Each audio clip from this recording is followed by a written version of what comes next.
Question number 10, Eugenie Sage. E te mangai o te whare tēnā koe.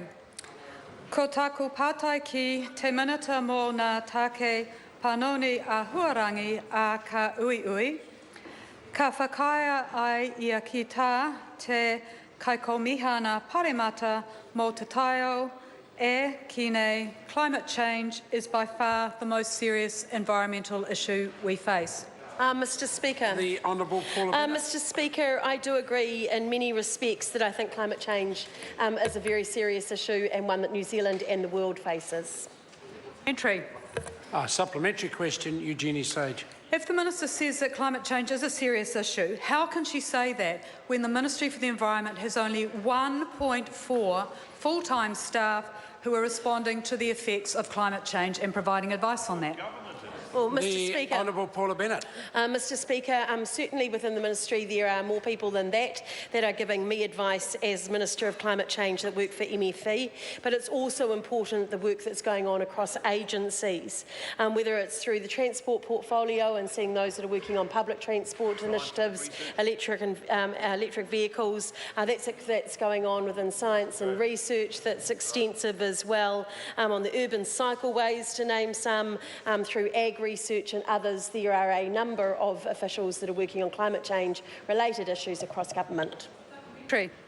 Supplementary question, Eugenie Sage. How can she say she's taking transport issues seriously in relation to climate change when her government has done no substantive analysis in the past 2 years on the risks of sea level rise to 2,000 kilometres of low-lying roads in New Zealand? Well, The Mr Honourable Speaker, Paula Bennett. I can say it quite simply because actually we're investing a record amount on public transport because of the investment that we're putting into cycleways and other ways of transporting around this great country of ours. And although the analysis to the detail the member might want may not have been done, certainly the forward planning and the future planning within transport has been looked at. Point of order. Point of order, Eugenie Sage. I seek leave to table an Official Information Act request of the 24th of May this year from the New Zealand Transport Agency showing it's done no substantive analysis in the past 2 years on the impact of sea level rise other than a high-level map. Leave is sought to table that particular document. Is there any objection? There is none. It can be tabled.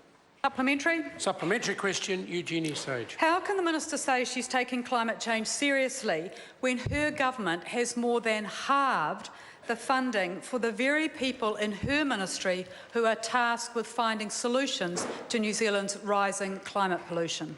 Well, Mr Speaker, The Honourable Mr Speaker, quite simply because we have an ambitious program of work that's going around climate change issues.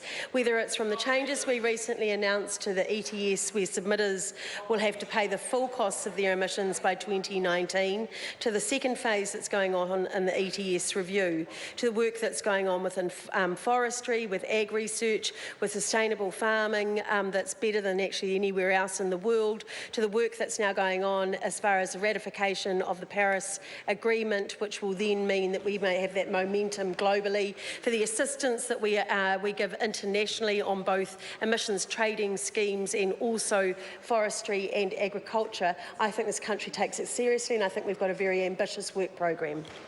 Point of order. Point of order, Eugenie Sage. I seek leave to table analysis prepared by the Parliamentary Library on the 21st of June that shows that between 2011 and 2016 the government slashed funding for Ministry for the Environment officials working on domestic climate change policy. That information is freely available to all members if they want to go and analyse budget documents. Question number 11.